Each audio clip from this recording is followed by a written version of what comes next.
So unless you've been living under a rock, you will know that in the Premiership there is a clear hierarchy of quality between the teams. It goes Exeter, Saracens and the rest, with Gloucester being a team that is clearly better than the others in third, and everyone else at around the same level with slight variations in quality as you go down the table. But undisputedly, the Chiefs and the current best team in Europe are head and shoulders above the rest, with their semi-final performances and scorelines respectively showing the gulf in class between them and the rest of the teams in the Premiership, with Saracens beating Gloucester and Exeter beating Northampton, with the final between the two winners being one of the best games in recent history to watch, finishing in a close 37-34 victory for Saracens, where Exeter were winning at half-time and more than held their own. But this two-horse race in dominance does pose the question, is this a good or bad thing for English rugby? And what's interesting about this question is that a similar thing is happening in another sport currently in the form of the English Premier League, with Liverpool and Manchester City being so far ahead of the other teams in the top six, with Liverpool and Man City being embodied by Saracens and Exeter, Chelsea being embodied by Gloucester, and Tottenham being embodied by Northampton. So elite teams in elite sport pulling away from the rest of the pack isn't something that's alien to us as a concept, and if you look back on English rugby history, this sort of two-horse race feeling in the English Premiership has happened before, with rivalries between Wasps and Leicester between 2003 and 2008, and what this rivalry did was it pushed both clubs to their absolute limits,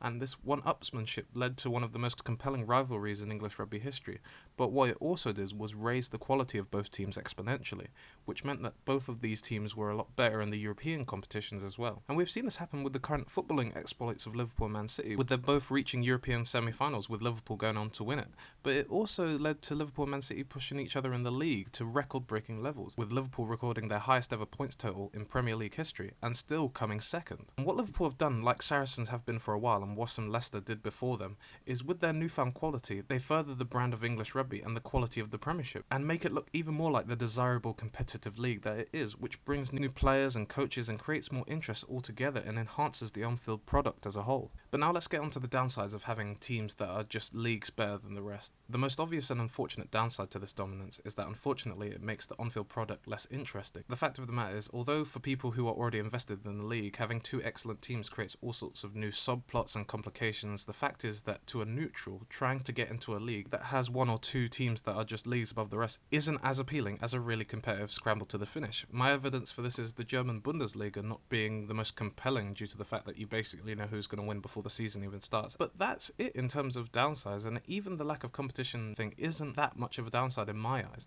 because it makes everyone raise their game to new heights, as well as the fact that in this situation it's two teams leading the race instead of just one. And once Exeter sort themselves out in Europe, that classic Wasps versus Leicester dynamic could be reborn in a big way. So I do believe the success of Saracens and Exeter in the Premiership is a good thing. Signed NGJ. Unless Exeter fall off a cliff and Saracens just keep winning, then it would be boring as hell. Thank you so much for watching, and please subscribe and turn the notification bell on to let you know when I upload. You can also follow me on social media at NGJ Rugby. Thank you again, and see you around.